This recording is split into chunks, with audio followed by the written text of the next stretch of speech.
I mean, I'm just going to, here, I'll come up with some. Yeah, go. What do you think? Roger. Yeah. I've been saying Roger a lot. I say Roger too. Oh, hey guys, it's me. Hi, it's Dr. Z. Guys, we're doing something different today. I have Dr. Rachel Zoffness. She's a UCSF pain psychologist and UCSF and Stanford educator and pain psychologist. It's a mouthful. You've been on the show a million times. You've made a huge difference in people's lives. 3 times. 3 times. Yeah, only 3. Well, I round up to a million. That's the thing. I was never that good at math. It was always like, my brother's thing. So the reason Rachel's back today is, first of all, we had such a response to her other shows that I just would love to have her back. But she said, she's Dr. Z, I'm Dr. Z. She said, could I interview you? And I was like, the details of my life are quite inconsequential. It was a whole Dr. Evil rant that didn't really ever happen. So here we are. So ask away. Yeah. So my curiosity was, you spend all of this time interviewing people and asking great questions, and you have this massive following, and it's in part because of who you interview, but it seems to me that it's in large part because of you. And so I don't look surprised. So I was curious if anyone had ever asked you questions on your show. So my question for you was, hey, on your show, has anyone ever asked you questions, and would you be open to that? And you were like, I was like, yeah. I mean, like every narcissistic fiber of my being was like, you mean talk about me? Oh, silly me? Why would it? No. So once there was a guy, Rob Orman, who runs a podcast, and he came on my show, and I thought I was interviewing him, and he just ended up interviewing me. And it was the most boring episode I've ever put out.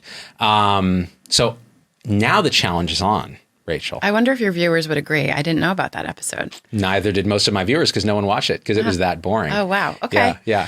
Well, I have like a million questions for you, and I've saved a lot of them up for this and not asked you, even though we're friends and we talk sometimes. I have deliberately not asked you so that I could ask you here. That is exciting. And there's a guy, they're doing remodeling upstairs. Right. So we're going to have like basically a baseline beatbox track for this. That's exciting. Now, if there's anything I'm uncomfortable with, I will take my shirt off. That's not what I was going to suggest. But if there's anything I ask you that you don't want to, I'll say to you what you say to me, which is, this is editable. Yes. Yeah. Yes. And we've Just a reminder. And we've never had to edit it. Oh, wow. Yeah, okay. Which is crazy. Anything you want to edit. Okay. Thank you. We can edit. Thank you. My first question for you is, do you know what Zubin means?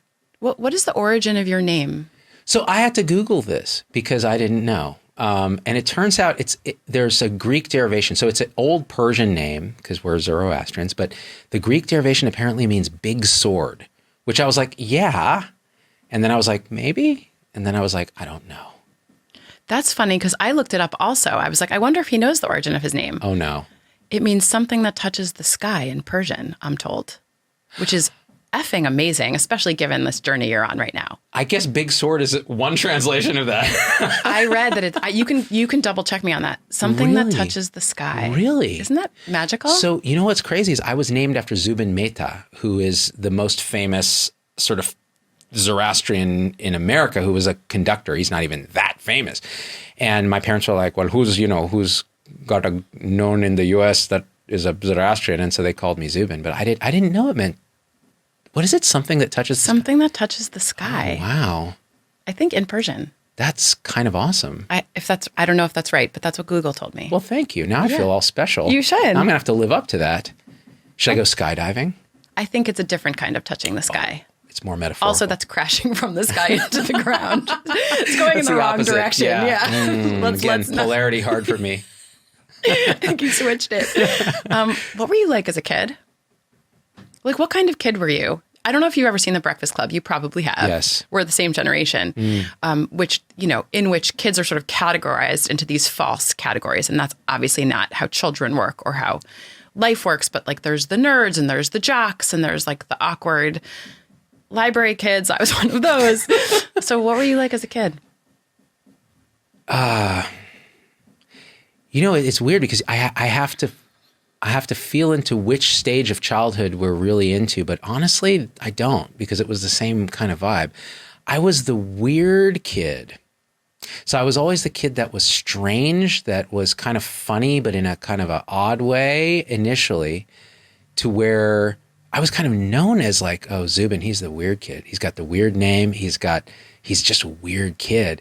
And, but I was kind of smart. So I was the smart, weird kid. And then it was like the smart, weird kid who gets all A's, who's still weird and then didn't quite fit into the thing. So yeah, for me, childhood was like, yeah, most of the memories are kind of mixed here and there.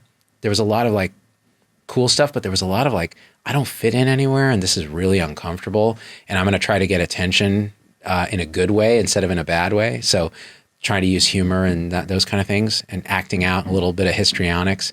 But yeah, so that's how I would say I was the weird kid. How'd that go for you? It wasn't great. I would say it wasn't great for most of my childhood. A lot of anxiety. Like whenever we'd have PE, I was always the kid who was picked last because I was the fat little kid too. That's the other thing. Not super fat. Like by today's standards, I was ripped. But like by 70s and 80s standards, I was obese because in those days it was like you didn't have a lot of that. So I had this like little chubby gut and these little chubby legs and I had no sports ability because my parents knew nothing about sports and had no interest in it. Never catched a ball, threw a ball with my dad, none of that.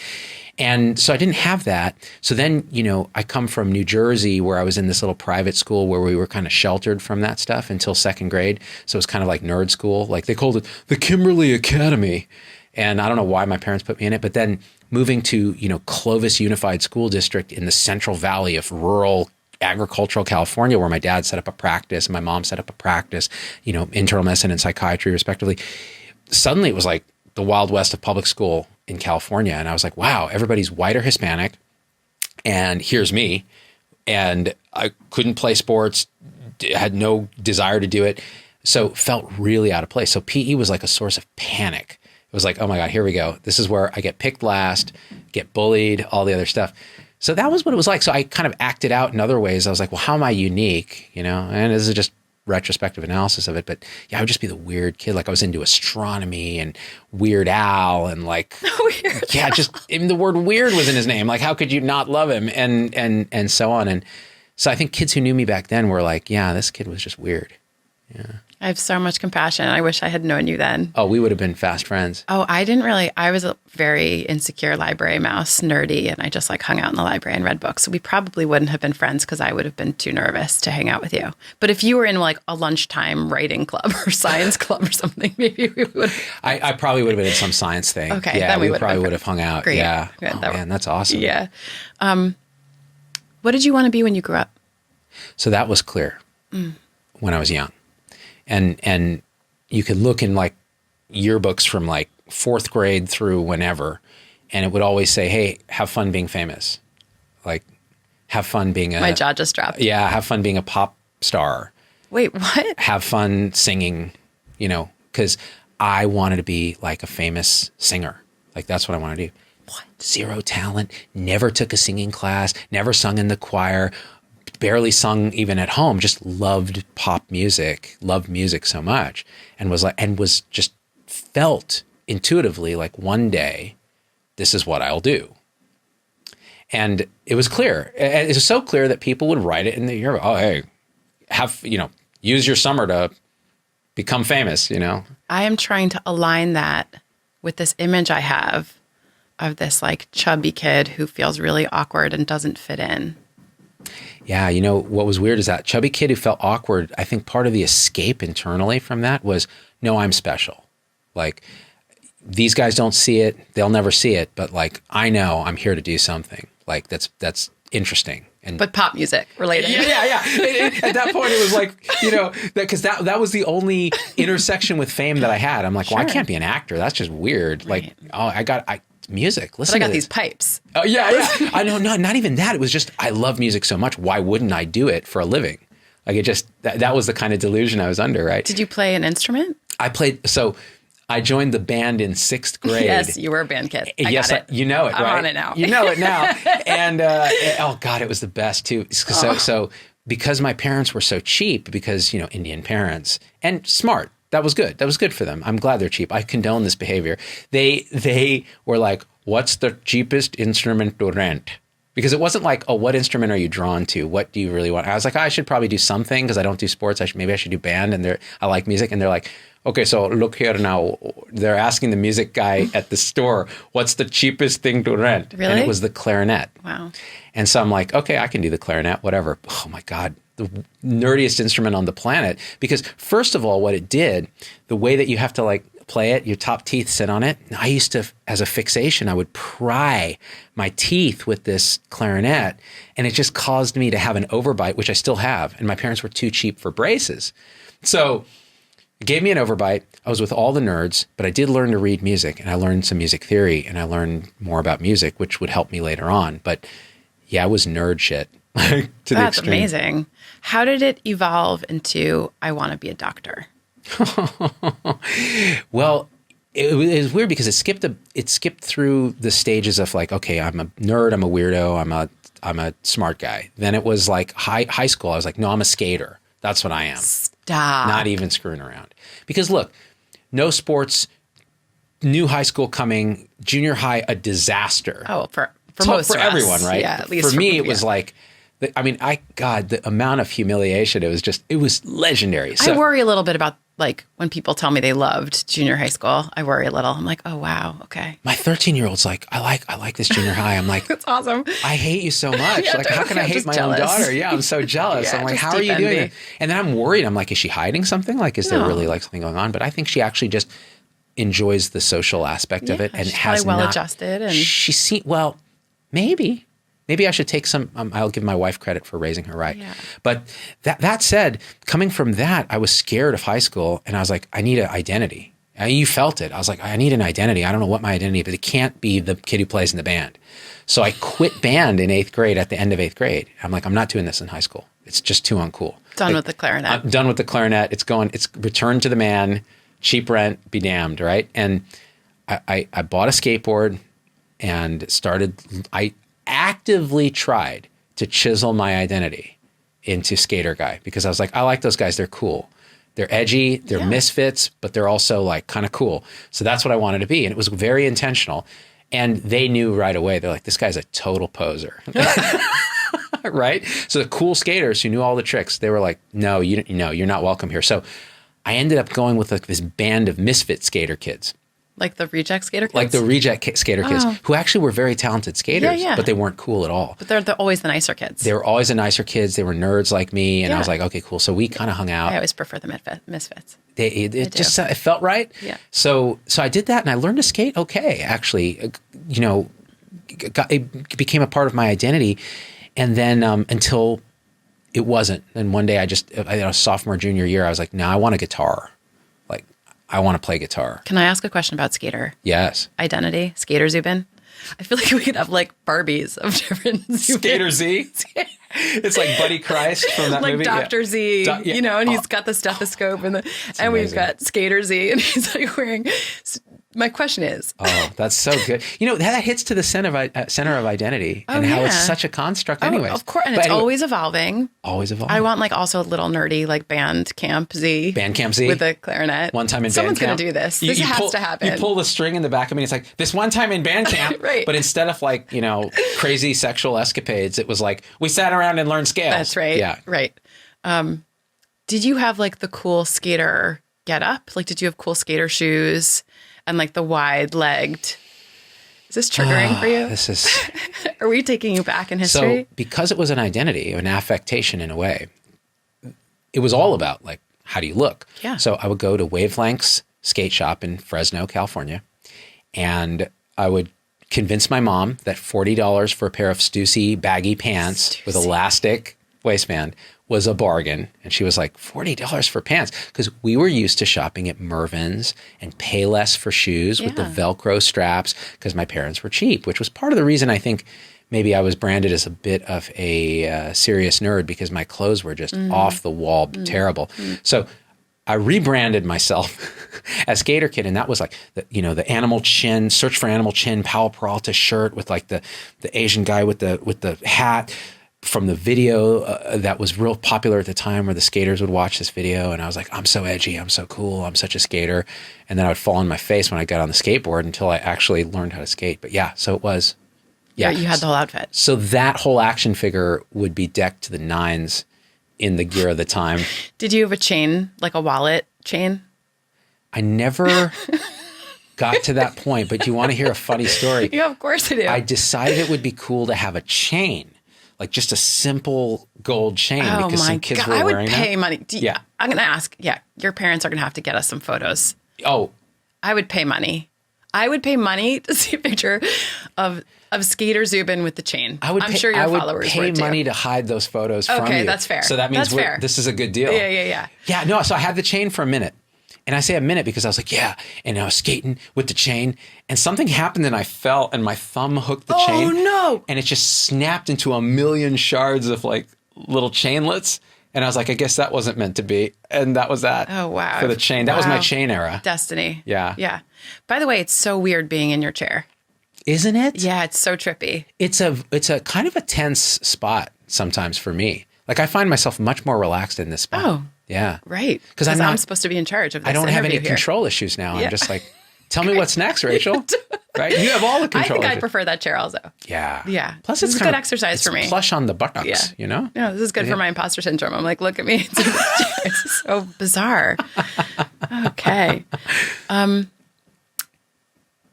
What disenchanted... Oh, I'm not going to ask that question yet because we didn't get to the last question, which is... Oh. It's okay. When we go on tangents, they're usually good ones. What made you decide to be a doctor? Doctor. Yeah. Okay. I want to get back to that because the next question hinges upon that one.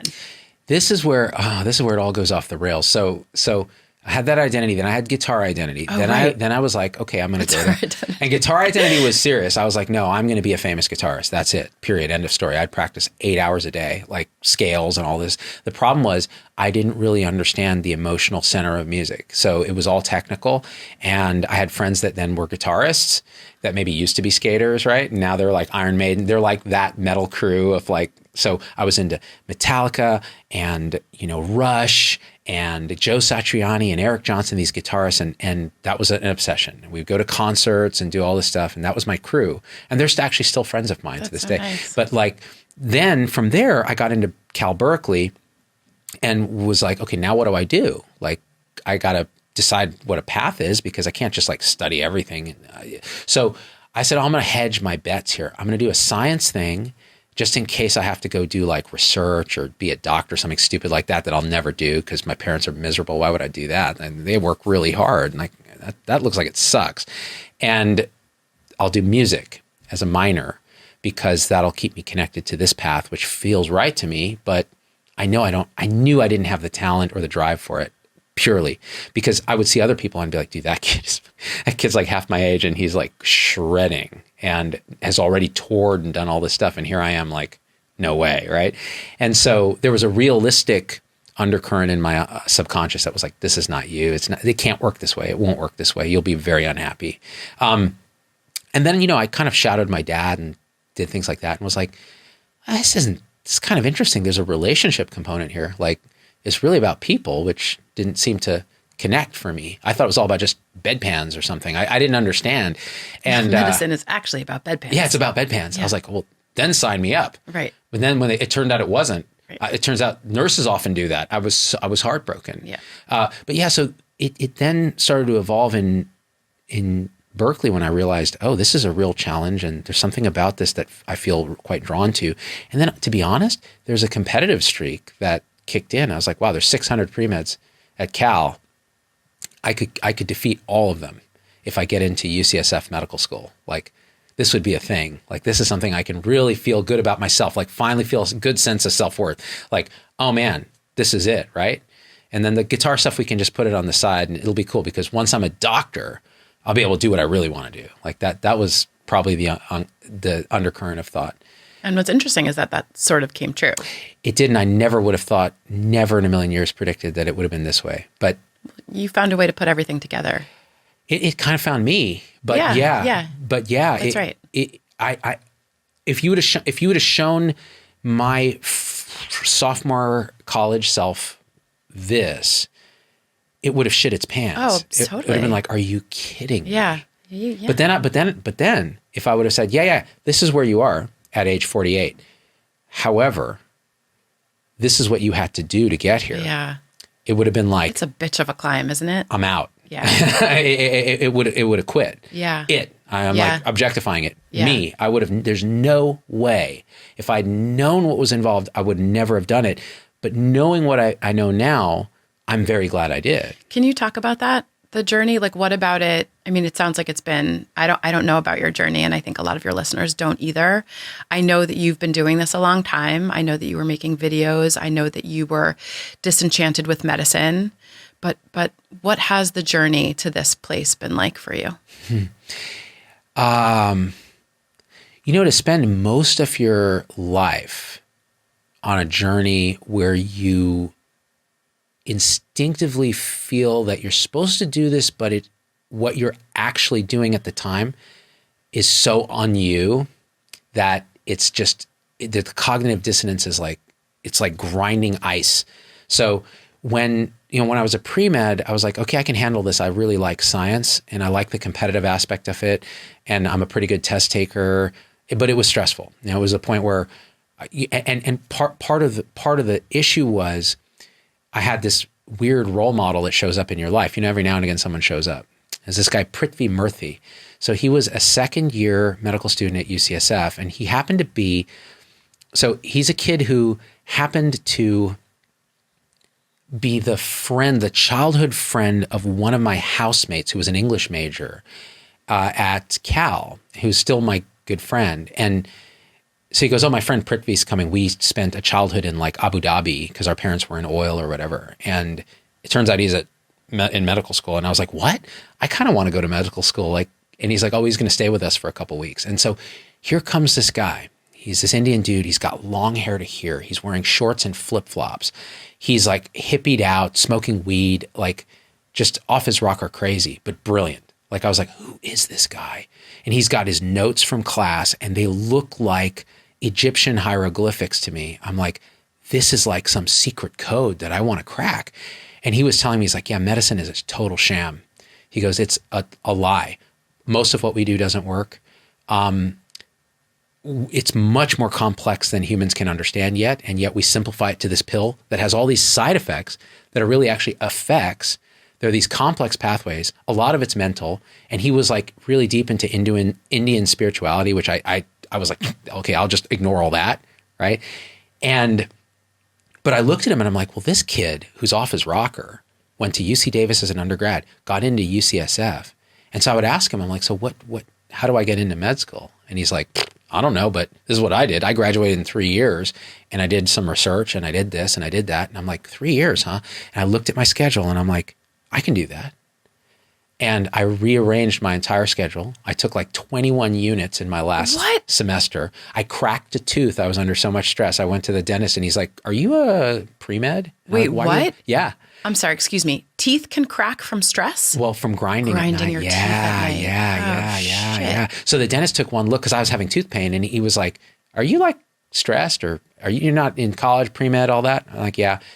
He goes, you're grinding your teeth at night. Like this thing's totally all those ways cracked. Stress manifests somatically, physically. And right. Of course I would have denied all of it. I'm like, I'm not under stress, bro. I've just got 21 units. I got to take the MCAT. I'm trying to do research. I'm trying to get into med school. I don't want to go anywhere but UCSF because I just I was fixated on it. And it's good to have a goal. It was, yeah. And so this guy kind of shaped the path for me. He showed that it was possible. He opened a door that I thought was closed. You did it in 3 years. 3 years. And here's a secret. That's not a secret, really. I don't know if I've told the story, but in my sophomore year, I totally fucked up. Like I was taking all these physics, biochem, all the OChem, all the big pre-med, requisites. And I just fell off the rails. I stopped going to class. I must have had like some mini mental health thing. I don't know what it was. It wasn't that though. It was more like, there must have been some inner resistance. I was just like, I don't know, is this really what I want to do? You were just exhausted and might have been that. Worn down. So for the first time in my life, I got my report card back and it was all B's. Like I'd never gotten a B. God forbid. Except for in French in high school. Yeah. I got a B+. No, for nerds like you and me, when your identity is wrapped around being smart, grades matter more than they should. Oh yeah. That was a big identity shift. For me too. Yeah, right. Imagine feeling like, oh, I'm the smartest kid around because I don't have to break a sweat. and I still get A's. Right. And then you broke a sweat, actually, and you get all B's. Who are you? Who are you? Who are you? Yeah. If you get a B. Totally. And the best thing It's an that identity crisis. huge. Yeah. I was like, this is the end of my life. And to cement that, the last semester of that sophomore year, when I had all those B's, I took my finals with raging mono. I had mono. Oh, God. I was febrile. I had muscle aches, but I'm like, I am not taking these again. Like, I'm not making these up. I'm just going to take this. After the test was done, I got on an Amtrak with mono, which of course isn't airborne, so I didn't feel bad. I wasn't going to kiss anyone on the train. I mean, you never know. Dude, you never know. Those trains. Long train rides, Yeah. very romantic. I mean, Slam Track was the nickname we used to. You're joking, right? I'm joking. Oh, okay. You don't have sex on an Amtrak because it's gross. That just And went off the rails real quick. It did. So the Amtrak had 3 seats, and it was cheap, and it got you from Berkeley station all the way down to Fresno, and then my parents would pick me up, and that's how I went back and forth because I didn't have a car.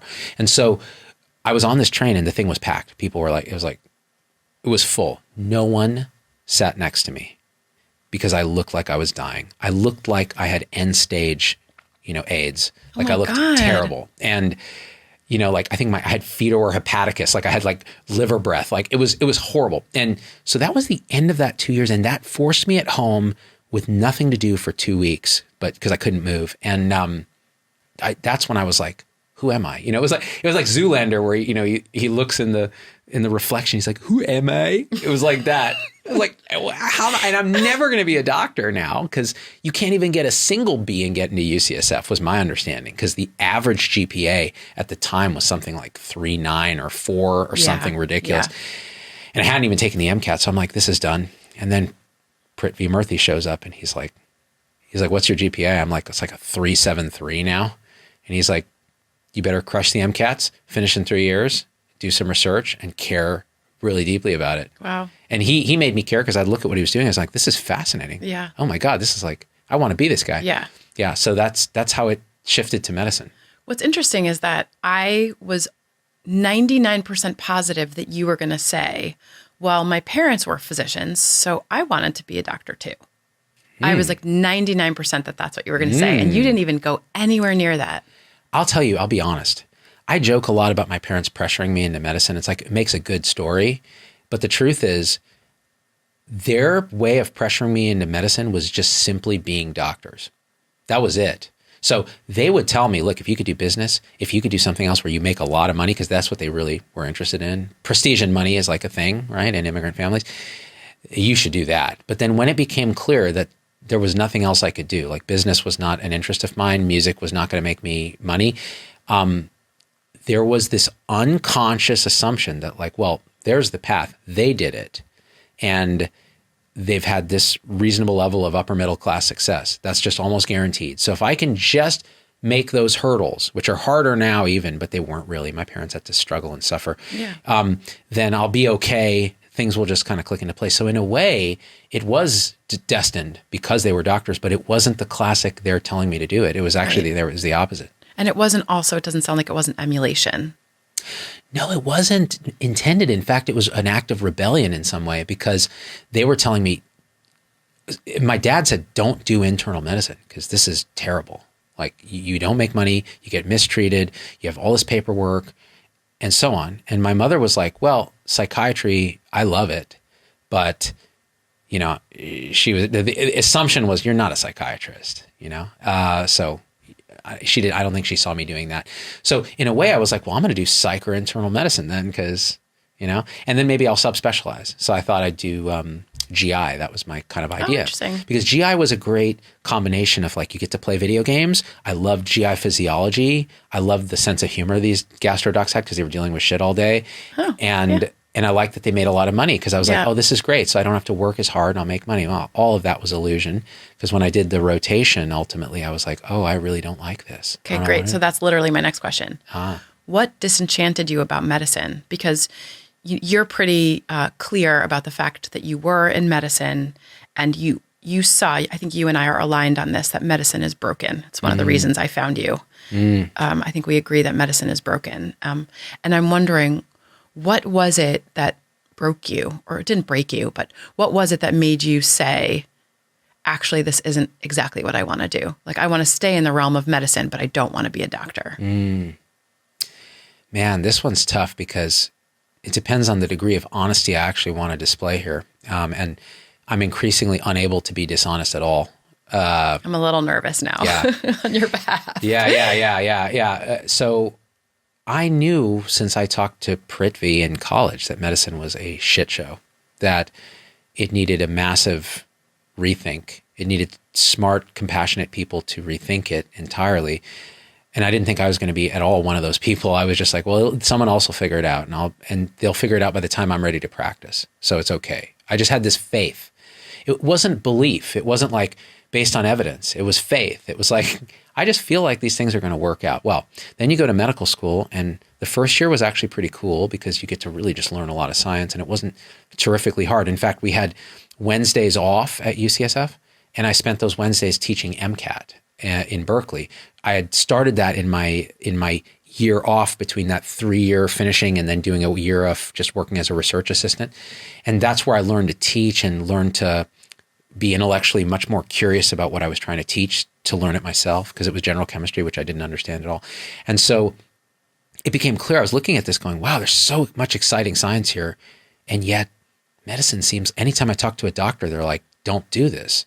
So what's going on? And I knew it. I was like, this is scary because something's wrong here. This is not me. So, but it was kind of like when I was a kid and I was like, I'll just be a pop star. Don't worry, it'll work out. It was the same thing. It was like, it'll just work out because I'll put in the work. It's not really that hard. First year was cool. Then second year happens where it becomes this monster of memorization and slog and just brutality. And I was like, oh, this is getting ugly. And even that, we blew off steam. We did a class play. And like I was co-producer of the class play, and we made fun of everything. We did the Docs of Hazard, where it was like, the Bo and Luke doc, and they're gonna fight the big HMO. It was gonna be awesome. So we had our ways of blowing off steam and expressing our creativity. Third and fourth year just beat the crap out of that. It was like, no, now you're in the hospital. Now you're going to be shown exactly what it is that you had faith was going to be okay. And when I saw it, I was like, I don't like this at all. OB-GYN at San Francisco General was heartbreaking. Like the first baby I delivered, the cord, the resident was like, just pull a little traction on the cord. It was a Hispanic woman. This was her 8th baby. She was done. She was tired of it. You could tell. She's like, I don't even want to do this right now. And this is my first delivery. Oh my. And so she delivers the baby, and then I'm putting pressure on the thing and gently pulling on the cord to try to deliver the placenta. And the resident's like, pull a little harder, put a little more traction. And the cord avulses, means it snaps, and the placenta goes right back in. Oh, God. Which is not good. She's moaning and screaming in Spanish, saying something like, no más, no más, no more, no more. And I'm like, oh dear. And at that point, the resident has to come and I'm having like an involuntary physiological response to this story. It's so intense. Okay. Mm-hmm. And this was my first rotation, San Francisco General, 3rd year. I don't know how old I am. And it was a mess. Then we had to tell a woman who we told didn't have cancer that she had endometrial cancer because the path was misread. So this was my patient. And then you're seeing... Wait, she didn't have cancer, but she was told she did have cancer? No. So... Other way around. The pathology of the uterine biopsy that we did was misread as negative. Oh, So we tell her everything's cool. But it wasn't cool. And then so she and her partner are like, they're beside themselves happy. Then we have to go back in and say, no, you have endometrial cancer. Oh my God. Medicine is so hard. Oh, it sucked. And so and hard. again, like I didn't realize this at the time, but I actually have quite a large pool of compassion that if I don't protect against it, I actually feel it a lot. And you don't say. We're all shocked that you have a lot of empathy. I would have denied it to my dying day, and so it was horrible. And I was like, this is medicine. And then on top of that is all the imposter syndrome. Like, I can't actually do this. I never really... Who do I think I am? Yeah, who do I think I am? I never studied hard enough to understand any of this stuff. And honestly, if I'm being totally honest, secretly, I always just thought it would work out. But this is the stuff that I don't like. I don't like writing notes. I don't like the physical exam that much. It frightens me. Like touching other people is weird for me. Like all this like weird baggage that I had to push through. Now, what was interesting is because I thought I was going to do GI and all this, but I wanted to like every other specialty. I'm like, man, I want to do like radiology. I don't have to, all this would be easy, or psychiatry, because you don't have to do a physical exam really that much. It's like more like no placentas in psychiatry. Minimal placentas. Minimal. There are people who believe they have placentas, but it was attractive to me. But then I did my general medicine rotation, and it was Moffitt Hospital at UCSF, and Scott Flanders was our attending, who's like a kind of a big hospitalist guy now. And Bob Wachter, who coined the term hospitalist, was the guy running the whole thing. And I fell in love with it. Like there was something about it, like even just remembering it, it's like an emotional thing. Like there was something about rounding for 3 hours, talking about the intellectual ins and outs of frickin' gout, that I was like, I don't know what it is, but I love this. Like the nerd in me is like, this is so awesome. And then you spend time with the patients. I had a patient die, my first patient die on that. And it was beautiful. It was like it was an elderly guy came in with pneumonia, and he died in the night. And I came and I sat with his lifeless body at 3 a.m. And I'd never been with a dead person. And you're just there and you feel like it's indescribable. Like there's something still there and yet not there. Yeah.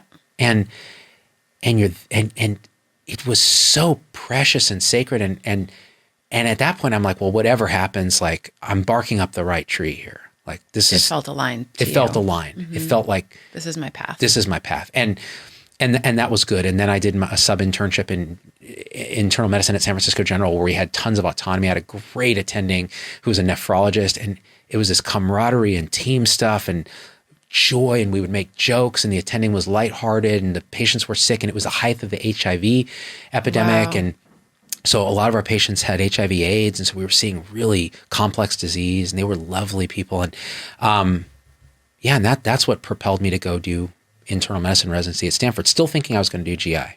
Isn't it amazing how powerful mentors can be? Like a good mentor can just take you from point A to point B. Like I had a similar experience. I thought I wanted to be an English major, and I had been a nerd my whole life. That was my identity. And I got a C at Brown. I had never in my life gotten a C. And I was like, F this, I'm going to study neuroscience. And I found this amazing mentor, and she was brilliant. She was like, you should study brain and behavior. You love psychology. You love neuroscience. Wow. But similarly, like without that mentorship, I definitely would not be doing what I do now. But like a good mentor, man, changes your life. It is life changing. Like the one advice I give people is find a mentor and never leave them unless you've learned everything you can and it's mutual and you're ready to go. Do you still have mentors? Yes. Who are they? Yeah. Boy, right now? Yeah, I bet you have a lot in different disciplines. That's why when you asked, I was like, oh my God, where do I start? How many mentors do I have? Yeah. There's like 100 of them. Like every person who does any medical education on YouTube is my mentor. Oh, whoa. Because I'll watch them and go, oh, that's interesting. I really like what they're doing. Or, anyone I talk to, like you are my mentor. Like I've learned so much about pain and biopsychosocial connection of pain and the synchronicity of the single universe. Nicest compliment I've gotten. Oh, no. You are absolutely, and you're a mentor to so many who watch right now? the videos and your own patients and everything. And so, but the main thing I'll say, because again, I could list. But I'll say this, like Angelo DeLullo. I was waiting for that. He is his spiritual mentor and another physician, and just to become a friend. He's just, I can't say enough nice things about him. At this retreat we did recently, we had to do a thing where in these group activities, which you would have been like, oh my God, group activities, really? Just like, can we make it fully silent? Because this is so awkward.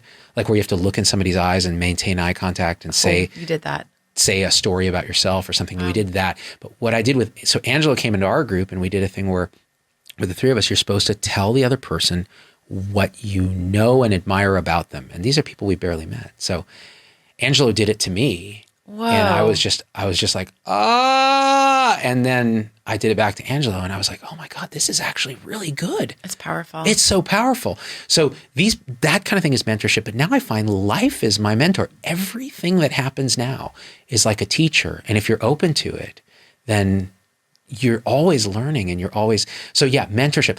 And actually to bring that full loop to the GI nice. thing, no formal training in interviewing myself. The reason I didn't do GI is there were 2 or 3 people that were assigned as kind of my mentors, and we never clicked.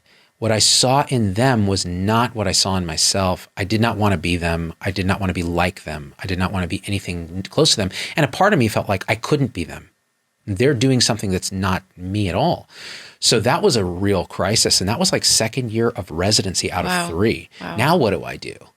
Like, because primary care felt wrong because it just seemed too hard. I'd see what my dad did and I'm like, this is hard. I'm not good enough. I'm not smart enough to do this.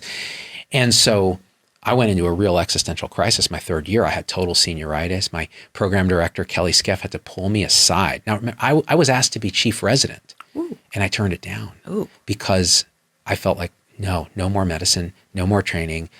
I can't even do this anymore. Like, who am I? Who am I? Again, looking this full Zoolander, identity crisis number 27.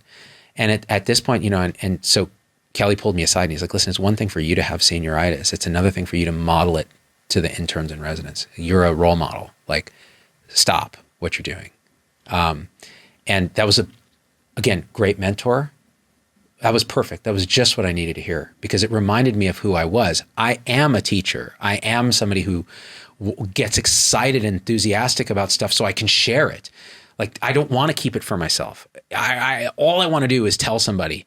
Even when I'm meditating, I'm like, oh, it derails me sometimes because I'm like, this experience, I have to share it right now. And they're like, no, this is for you. and so that in mentorship, and Kelly said, listen, take whatever time you need to figure it out. So after I graduated, instead of applying for fellowship or taking a job, I went and worked in tech for a year. Whoa. Yeah, here in the Silicon Valley. What a pivot that is. I know. An aside, it occurs to me as I'm sitting here asking you questions that when someone asks to interview someone, what they're asking is, who are you and how did you come to be this human? Which is just like this profound identity question. But it is like literally what you're talking about is your evolution from, the science kid or the nerdy music kid who was not picked for PE to like the guitar kid to the skater kid. I'm trying to think of all my Zubin Barbies. There's too many. To medicine Zubin, to, person who just wants to share and disseminate very critical and important information because that's your calling. Your calling is to share the truth, right? And really what I'm asking you is like, wow, what an amazing process that is and how incredible human beings are that we evolve. You're never static, and you're, in any given moment, that's who you are, but you're not going to stay that way, especially if you choose not to, but we're always evolving. Man, if it's one thing I could tell teenage me or teenage anyone, you think your identity is a thing. That's right.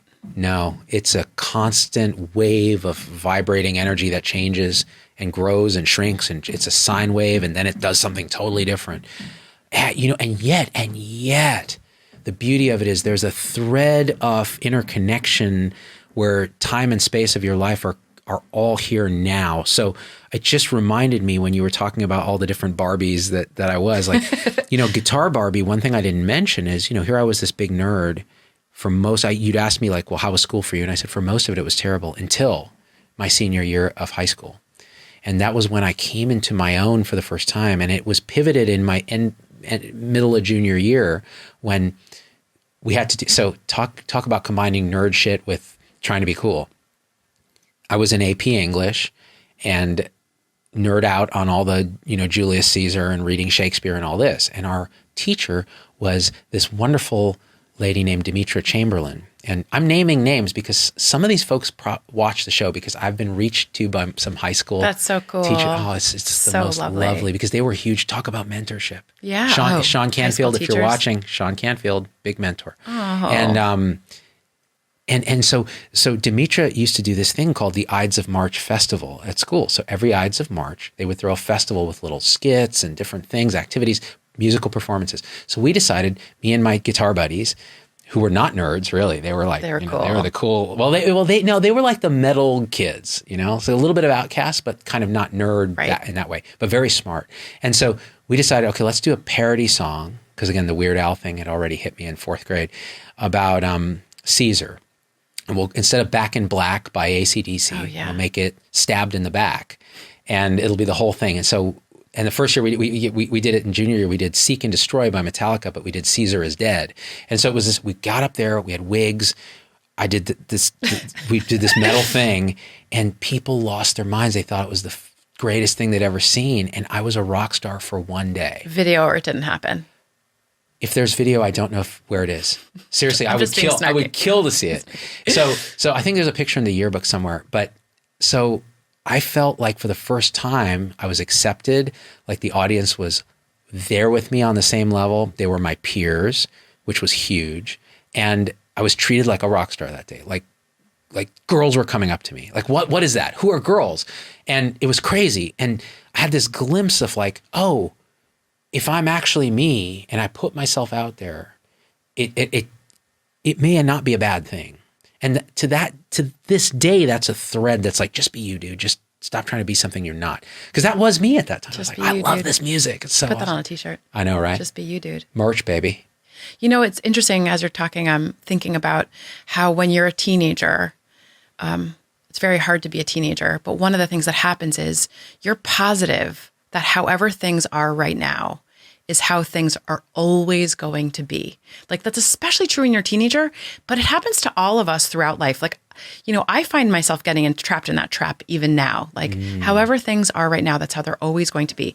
And the only thing we actually know is that things are always changing. So however things are right now, no matter how bad, and things got really bad for people over the pandemic, they're actually going to change. There's no way around that. So I think it's just a really good reminder that we all get stuck in this trap. Like this is how things are always going to be. And that's never true. It's a complete cognitive distortion. Totally. It's being trapped in a hall of mirrors of thought, where thoughts reflecting thought, and it becomes like a standing wave where it seems permanent. Yeah. Like it crystallizes. And in fact, if you really just let that go for a second and you're here. Oh, table radiating light, microphone, wonderful human being whose energy I can feel across the table. Really weird equipment. Like this is reality and it's changing constantly. It's entirely impermanent. Yeah. You can let everything go, but it's hard because we're conditioned. Yep. Yeah. Yep. Yeah. And it's hard to not feel trapped sometime. Oh, yeah. So I want to keep asking professional questions, but I want to interrupt and ask some personal questions. Please. How did you meet your wife? Oh, this is a good question. Thank you. Yeah. I've been thinking about it for a couple of weeks. I'm like, I have this opportunity to ask whatever I want. Yeah. Well, so this one's tough. I don't know how much I should say just because it involves some people, but I'm going to say it anyways because if they're watching, they probably aren't. But I won't say names. So it was the end of medical school, 4th year. This was another time so senior year, I finally came into my own. I felt like I knew who I was, right? That was all disjointed when I got to Berkeley. It reboots entirely. And then the 3rd year and 4th year at Berkeley, 4th year was when I was off. I'd finished college, but I was doing this research. I felt like I was back in my own again. I'd gotten into UCSF. I was like on top of the world. My identity was solid. I'm going to be a doctor. Well, then medical school destroyed that. But the 4th year of medical school, I'm back in my own. I'm like, I know I want to do medicine. I've gotten my residency at Stanford. I'm super stoked. So again, on top of the world. I'm dating somebody. It was great, back and forth.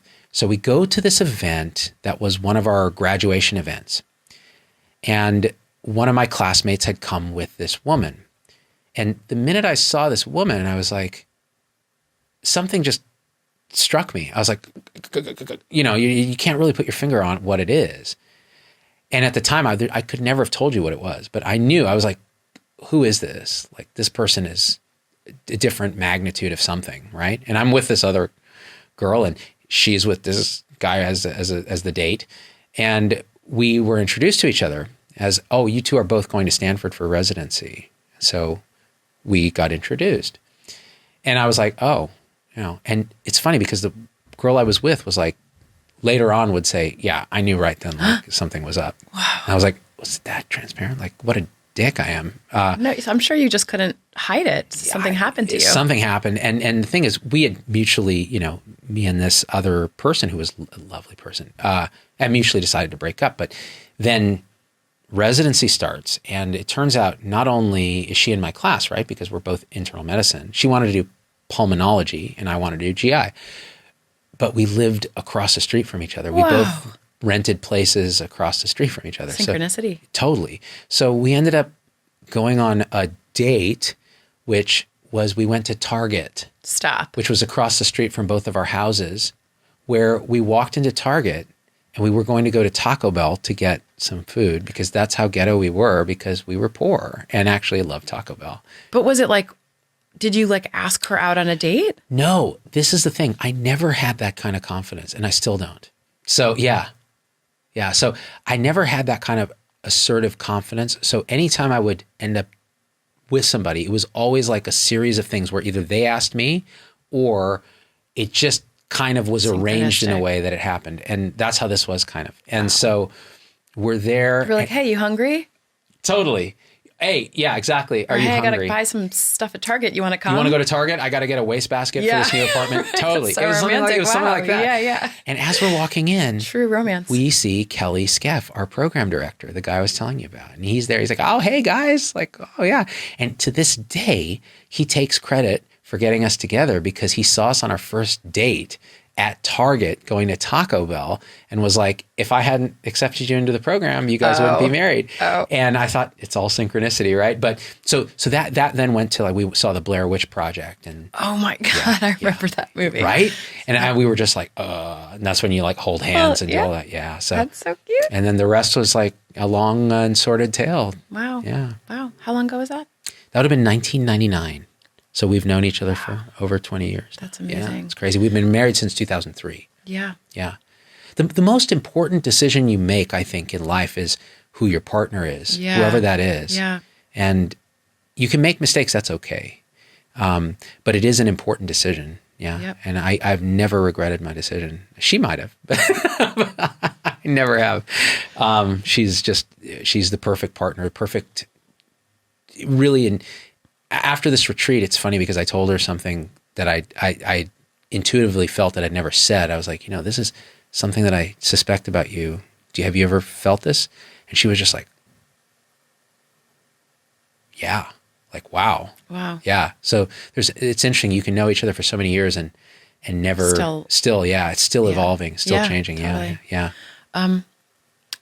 What do you do for fun in your free time that has absolutely nothing to do with the Sea Dog thing? I like to watch Netflix series and anime stuff with my kids. Like, I really like that. Yeah. We get into it and we'll talk about this and that. And what's funny is me and my 10-year-old, who's like, she's pretty advanced. Yeah. We'll watch a series like Violet Evergarden, which is this like super emo anime. It's very adult themes of loss and grief and emotional repression and all these things. And we'll critique the finale or the movie, and we'll be like, you know what? They really shouldn't have had her get together with this guy because that was really, that's not what really happens. And she goes, yeah, what really would happen is this. And I'm like, that's exactly what would really happen. You understand humans really well. So that kind of thing I really enjoy. And then, we go hiking and stuff, and we like to eat. So my wife cooks, I eat, we go out to eat. Those are the kind of things. Nothing super exciting. Hobby-wise? Hobby-wise? No more music? Yeah, I play music. So I have my guitar back, and I just recently bought a really nice guitar, and I play that just for fun. And, but I'll be honest with you, like, this is what I love to do. Yeah. I know. So it's kind of like, I don't really have a hobby. This is my hobby in my life, and everything is all integrated now. It feels seamless. Whereas before it was always, there's this part of me and there's this part of me. And now it's finally starting to gel, which is cool. I have a really hard question, and it's going to be controversial, and there's not going to be a right answer. Are you a good dad? Ooh, man, that is a hard. Ooh, okay.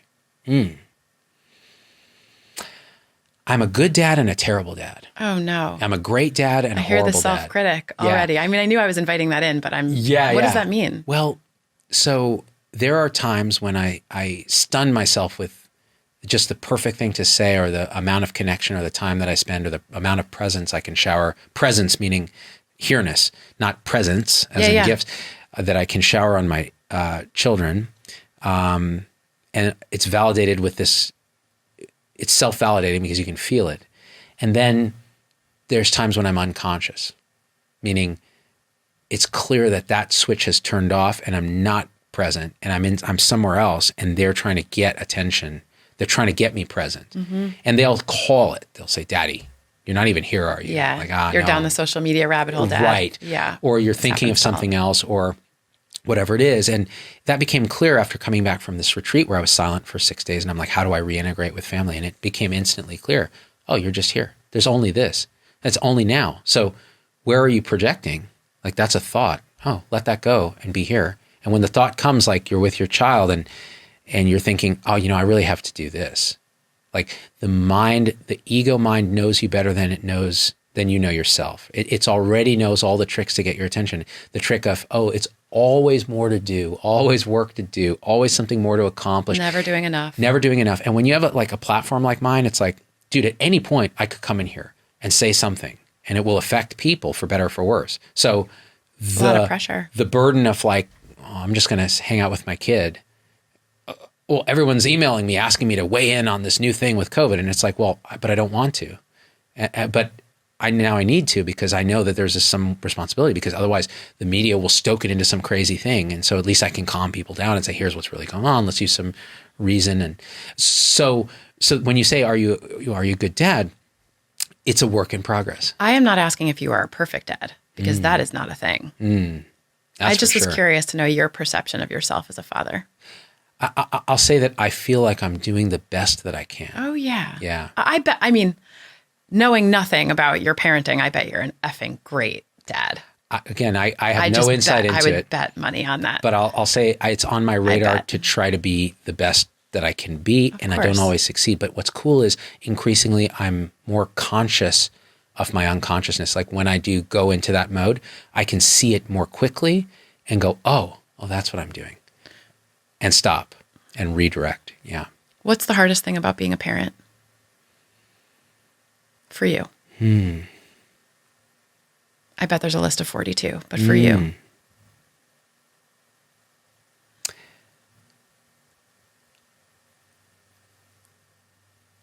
I like stumping you a lot. I get like deep satisfaction. Yeah. Yeah. What's a hard question. Hardest thing? You know what's strange is I can't even compartmentalize it enough to find a thing to point at. Yeah. I would just say being a parent is the hardest thing. Totally. Yeah. That's right. It's like there's a holistic, you're always worried, am I under emphasizing something? Am I overemphasizing something? Am I putting pressure on them? And I think if I'm gonna say something, it just came to me out of nowhere because it happened even yesterday.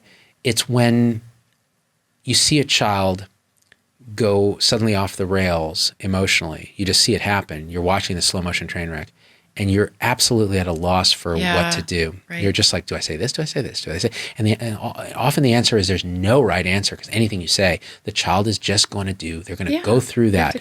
So you have to surrender to that and say, okay, this is cool. Give them the space, the safety to do what they're going to do and be there when they're back. Right. But that's very hard because we're control freak. I'm a control freak. So it's kind of like, what do I do? And the simplest answer is go entirely unconscious and just start stating platitudes and like, hey, don't cry at the table, or, hey, you're messing up dinner, whatever it is. Yeah. But the correct answer is sometimes it's just silent presence and just being there and having them know that they're there. Yeah. Yeah. But what harder job than raising like a kind, good, ethical human being? What harder job in the universe? It's daunting. I had a teacher who once said, and I think about this a lot because I work with kids with chronic pain and all sorts of emotional and physical stuff going on. And I had a teacher who used to say, you need to take a test to drive a car, but any a-hole can become a parent, and like you see, like, look, when you work in medicine or psychology, you see a lot of terrible things that happen to kids, right? Mm-hmm. But raising a good, kind, ethical human being, like being a good parent, is so hard. Like in my mind, there's no harder job than raising a human being to be like a good person in the universe who goes and does good things. Are your parents proud of you and what you've accomplished? Well, so here's where it gets sticky because they watch the show, so they're going to see this. So it necessarily will bias your response, and that's okay. Yeah, I mean, there's. Are they proud of you? And is your assessment that they're proud of you?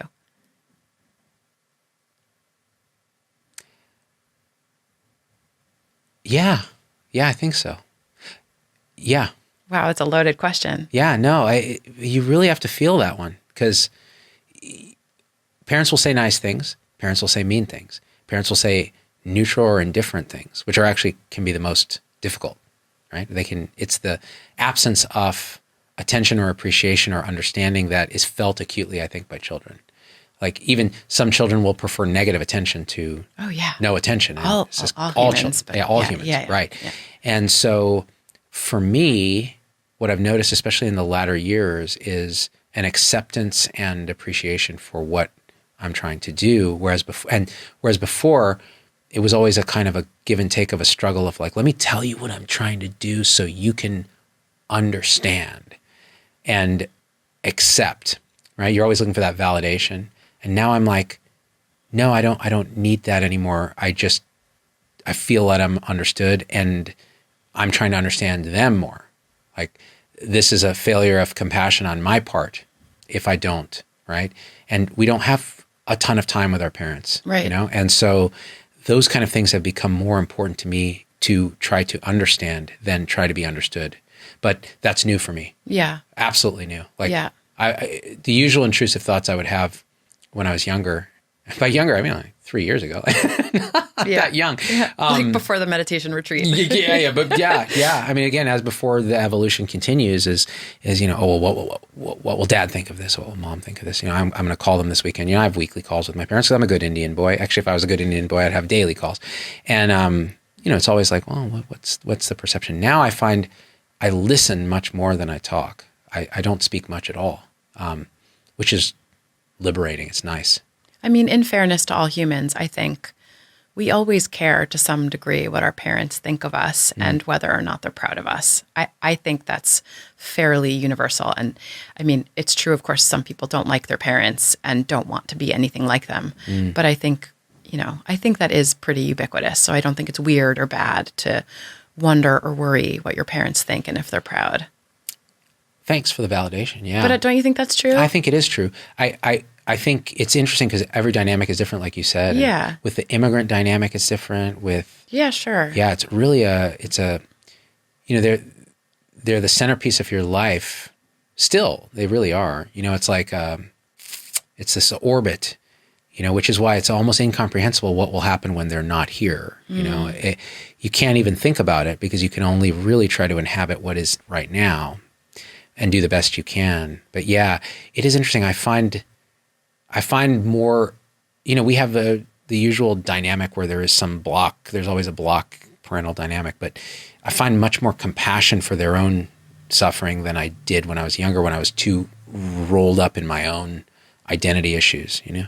Now I'm like, okay, I kind of know that I'm all these things that I was and still growing.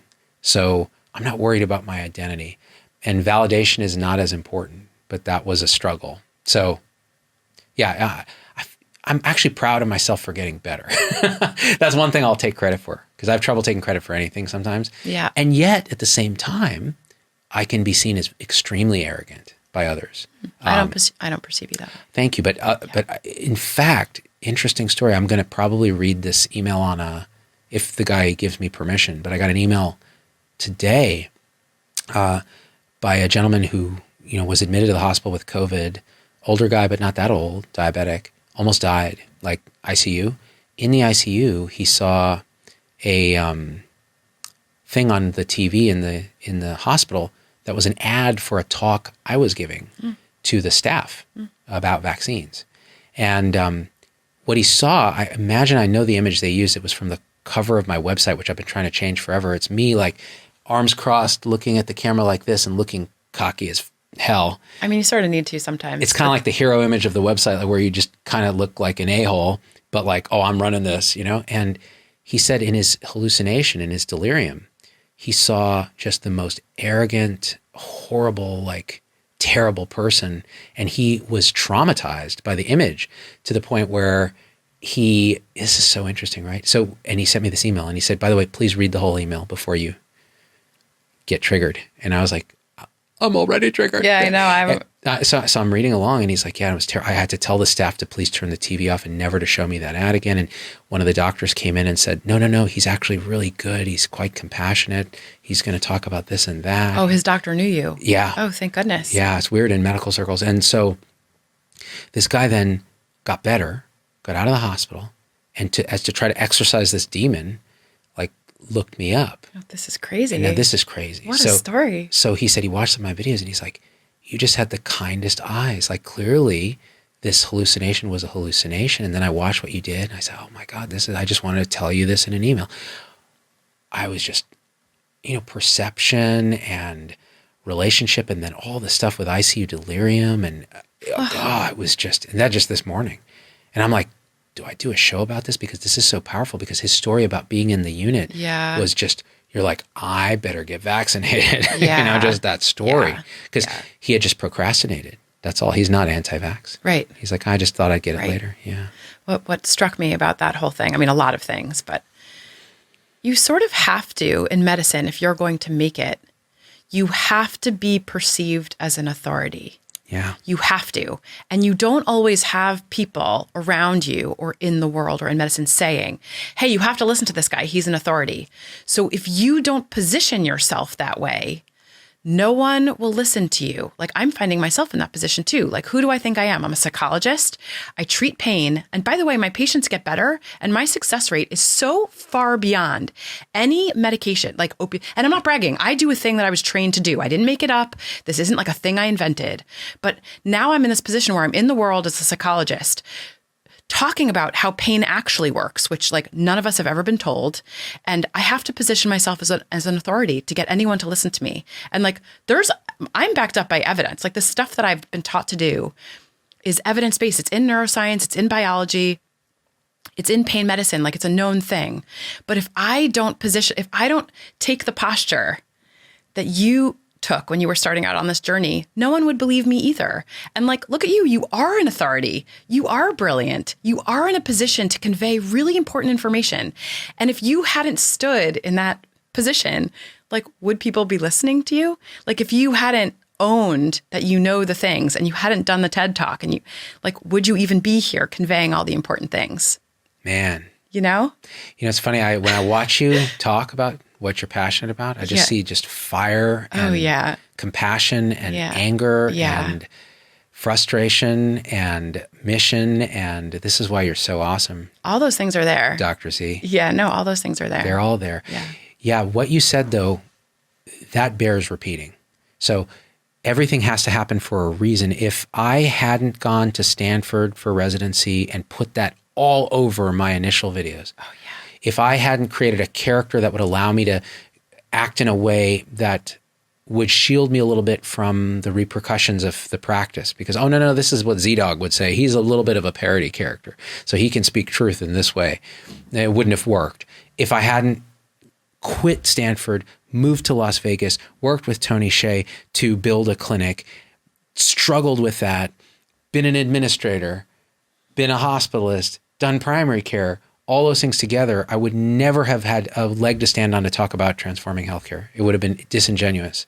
And all of it would have, if I'm being honest, all of it led to the point where I was a hardcore skeptic, pro-vaccine, pro-science, anti-alternative medicine, all this other crap that I did, which I believed very strongly in at the time, was necessary for me to now say, dude, there's something beyond the rational mind that we need to connect with that will ultimately save us in integration with science. And so it's all necessary. And you're right. And for you, the struggle is even worse because you have the gender issue that you have to deal with. Oh, yeah. Yeah. I mean, I can just walk around being a dick and that's just expected. And if you assert yourself, we've talked about this. That's a whole nother show you and I have to do about. Oh, yeah, for sure. No, I had a lead physician at UCSF tell me I needed to know my place.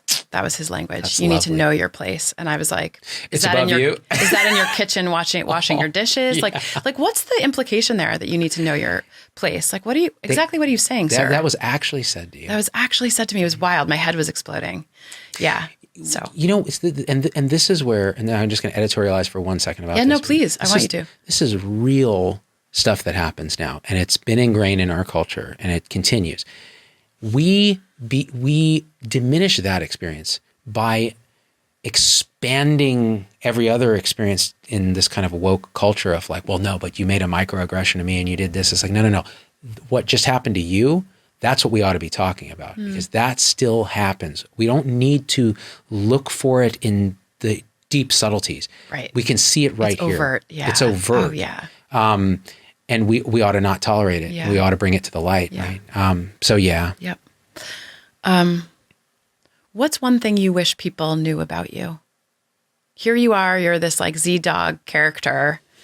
You have literally millions of people watching you. What's one thing you wish people knew about you? This gets to the heart of like wanting to be understood. And recently I'm less, oh man, what is it? This is hard because there's a part of me that ignores wanting to be understood now, but I do want to be understood. I want people to see authentically what I am, which is why I do this, because no one's telling me what to do. This is me. So in a way they see me, but they may not see the whole me. So maybe what I'd want them to understand is you're always seeing, like any human, you're seeing a part of who I am. Like people will come up to me on the street, recognize me, and they feel like they know me deeply because they've seen me so long. And to some extent they do, but they don't actually. And so there's a deep asymmetry in understanding, not just of me, but then I don't know them at all. So it makes the relationship very difficult. So one thing they can know about me is that I really do want to know and love you. And when I can't, it's very uncomfortable for me. Right. So it generates this kind of self-criticism where I'm like, oh, now I come off as a dick and this person's going to think I'm, abrupt or whatever because I'm eating with my family and they came in and interrupted. So this kind of thing. But the other thing is that I really do care about, I want people to wake up. Like I really do, because I want myself to wake up. Like this is the prime directive for me. And if they really understood how much I cared about that, I think people who are interested in that would be more inclined to be part of it. Okay. Last question, only because otherwise I think we'll be here for 5 hours. And that which is fine with me. I love talking about myself, woman. No. Narcissism 2.0. No, you're doing great. In 10 years, you can be doing anything you want. What is it? Oh, I absolutely can't answer that.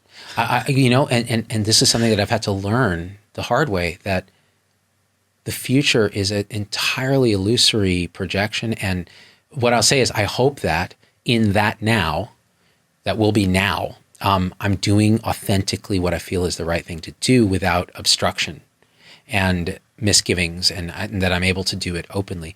If I'm saying what I would, this now, if I project it then, what I'd love to see, I would love to be a fully realized, awakened being that shares that with everybody and wakes other people up just by being a catalyst for that, and just have unconditional love for everybody and everything. This microphone, you, all of it. And I'd love that. I think you're doing that already. It's so hard to know, isn't it? It's almost beyond the mind's ability to know. You have to, I don't know, but I'll say this, after that retreat, I think we were talking a little bit earlier, something very interesting happens. And one of the interesting things is these, I don't even know how to put it in words, but channels open up in you that allow, and it's an allowing, whether it's emotion, some kind of energetic thing, whether it's presence and peace. But I find I can sit now in meditation for an hour in the morning, an hour at night, 30 minutes in the middle of the day in one day, and have very intense presence experiences where I know I'm doing the right thing. There's no doubt anymore. The doubt is starting to evaporate, which means I want to share that because that's part of my personality. And so more and more I'll be talking, I think, in a way that to some people is going to sound like, what's he talking about? But to others who are feeling the same pull, I think they'll gravitate. And judging by the emails that I get, I think there's going to be a shift now as COVID evolves and hopefully resolves. We never know. I'm done predicting COVID. Yeah. But that's what I want to do. Yeah. I humbly submit you're doing it already. I will say I humbly submit that the interconnection of all things brings you and I together. Yeah. And you're just radiant light to me. So I just love being in the same room with you and all you bring to people. Like, I tell you this every time. And the thing is, you have the same imposter syndrome that I have. Yeah, I do. Compliments are hard, They're man. really hard. They're really hard. They're hard for me too. But there are certain compliments that you and I will get where they will make you cry because you feel in your core that this is my mission and this is happening. Yep. And you feel a connection with that person, and they were so generous to actually take the time to tell you something, right? Yeah. Like this guy who sent me this email, he had no reason to send me an email. Yeah. What a generous act. Yeah. Compassionate act. Can I tell the story of why we connected? Absolutely. Yeah. So I just shared this with you before we turned on the mics.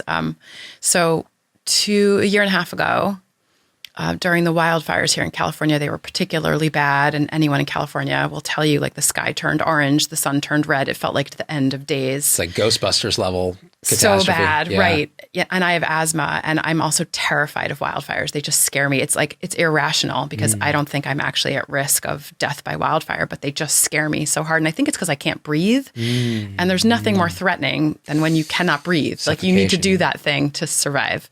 So during COVID, 2 Augusts ago, during the wildfires, I got on an airplane with my N95 mask, and I flew to the East Coast because I could not stay here anymore. My apartment was filled with smoke. It was bad news. So I flew to the East Coast, and when I landed, I was going to stay with some friends and family. And of course, being a responsible citizen, I was like, I need to get tested and I need to quarantine. And I got tested, and I tested positive for COVID. And it was terrifying for me, not only because I was worried that I was going to get sick, but because I was, as a healthcare provider whose entire mission in life is to heal others, I was terrified that I had hurt people inadvertently. Like, I was asymptomatic. I never had a single symptom. And I had been in a bubble of like just 2 or 3 people. But I was like, what have I done? Have I hurt other people? Have I made other people sick?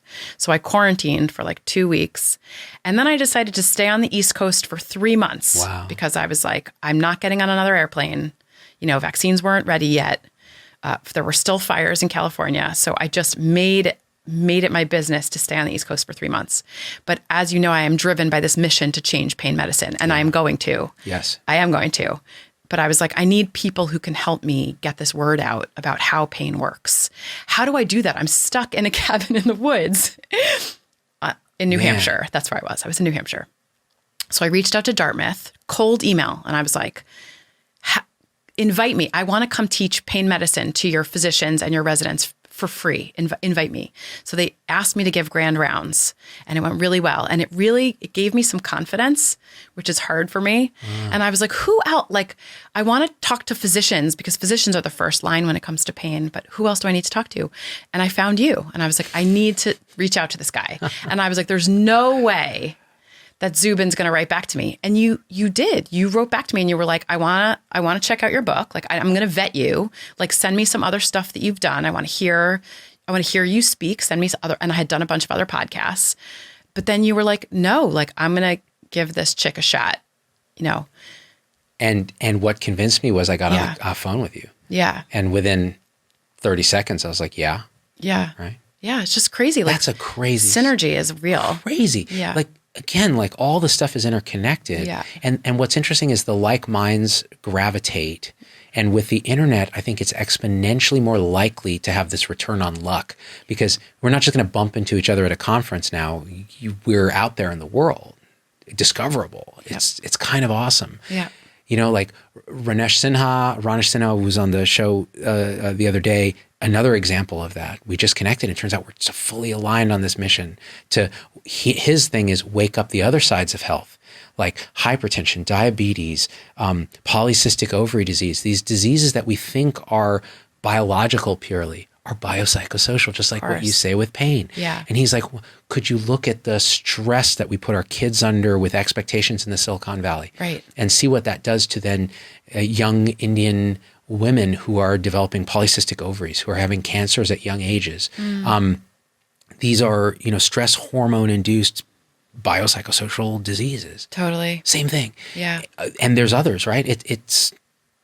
So what does that mean? It means that we have to make ourselves open to a degree, vulnerable, which you did. Yeah.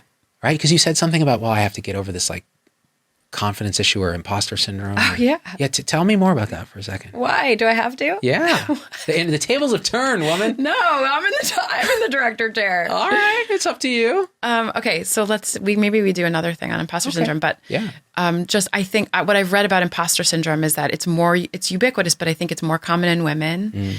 And it's like what I've read is that the more power, I guess, I don't know if that's the right word exactly, but the more authority or power women are given, the worse it gets. Because there's the more cognitive dissonance, which is this word where like what you think about yourself and what's actually happening are now in conflict. So like if you think to yourself, like, I don't deserve to be someone who has authority, but you're given this position of authority, there's a lot of conflict between now who you are and who you think you are. And I know that's true for you too. So you're now this voice of like medicine and COVID. And see, immediately it causes a contraction. Yeah. Right. Yeah. Exactly. So that for me is also like imposter syndrome. And I am really driven by this message and this desire to change things. And in order for me to make change, I have to be outspoken, which is what this gentleman also told me I was. He's never, I'm sure, called a male physician outspoken. But this guy at UCSF who told me I needed to know my place also told me I was outspoken, which is a really obnoxious thing to say to a colleague because it's not a compliment. But you have to be, like, you have to put yourself in a position.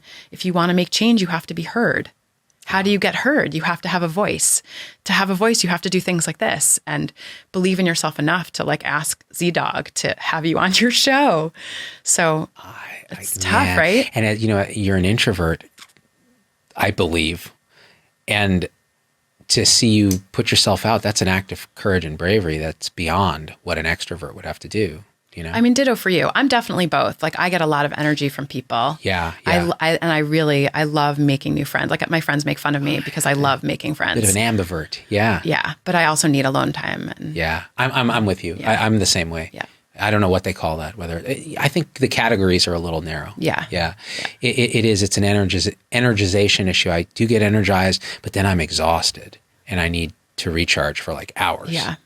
Like after an interview like this, I found like, and I don't know how I'm going to feel after this one because we're not there yet, but you're going to be drained. Yeah. I asked you about you. When I did, oh yeah. And when I did the one with Ron the other day, we were both like, oh my gosh, how many calories did we burn just having that conversation? Because it's this energy field that you create and you can only sustain it for so long. Yeah. Yeah. I think we have a good energy field. I think we do. Everyone, like after the first time I came on, everyone said to me afterwards, were you guys friends? Like, are you related? Me too. Do you know each other? Yeah. Yeah. Nope. We're friends now, but we weren't a year ago. That's true. Yeah. Yeah. And then what else was I going to say about your approach? So when you approached me, there were a couple things that I should say because people approach me to be on the show all the time. Oh, interesting. And often I'm quite resistant because I have to really be interested. Like really interested. Yeah. Or else I'm just not going to be a great interviewer. Of course. Because again, it's like, oh, how do I want to use the platform, right? You can go in on any number of podcasts. Yeah.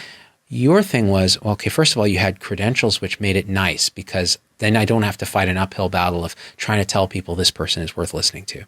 So there's the credentialism. So it's a little hack. But then the thing was, well, what you were talking about was exactly aligned with what I've been trying to say, especially in the setting of, how we over-medicate, over-treat, do all that. But you were not anti-opioid. You've never said, oh, let's take opioids away from people. Because that's a tragedy in itself. Right. And so there was that. And then the idea that we were able to get on a call. But I have a lot of people message me and they have great stuff. But I'm still struggling with setting boundaries as to how do I tell people in a kind way that this is just not something that I can bring the passion that I want to bring to. And I've done a lot of interviews where I've compromised on that. I've been like, oh, it'll probably be okay. And then I watch it back and I'm like, it's not okay. It's not okay. Yeah. And you can tell because people just don't watch it.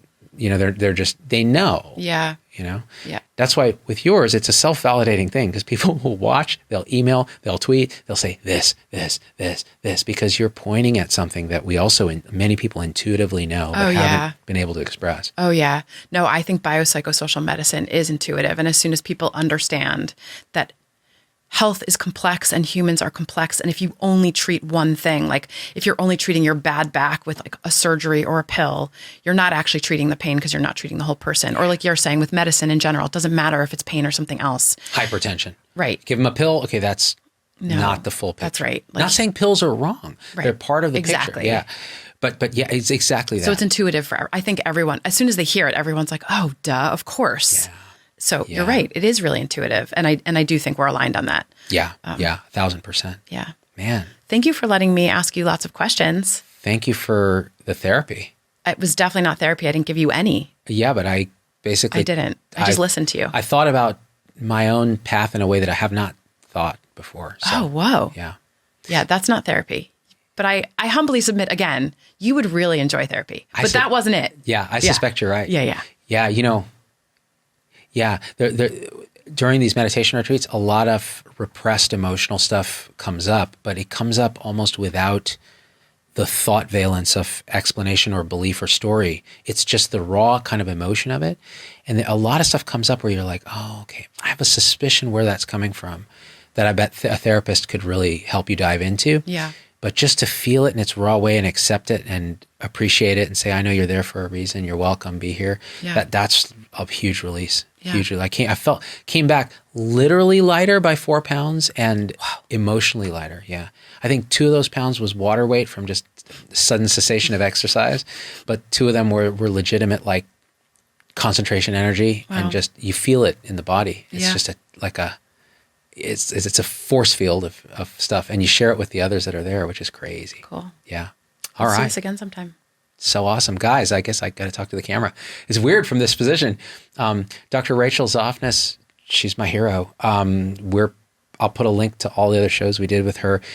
Thanks for letting me talk about myself. This was just kind of a fun and interesting thing that we got to do that I'm appreciative for, because I think there are a lot of people who might resonate with understanding that life is this kind of story and we can't hold it too tightly.